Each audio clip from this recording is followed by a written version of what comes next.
The driver monitor is located here, on the steering column, and monitors the driver's attention to the road ahead. The system looks for head position, direction, and eye opening. If the system does not detect the driver's attention on the road, a series of warnings will be displayed. If the driver's face is below the camera detection range, the driver monitor may not work properly. It may be necessary to lower the steering column or raise the seat so that the camera can detect your entire face. The driver monitor is active in all drive modes, not just when ProPilot Assist 2.1 is active. To enable or disable the system, use these controls to select settings. Driver assistance. Driver monitor. Then, driver monitor again to toggle the system on or off.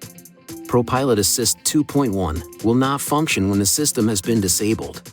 Turning on ProPilot Assist 2.1 will enable the driver monitor. Please see your owner's manual for important safety information, system limitations, and additional operating and feature information.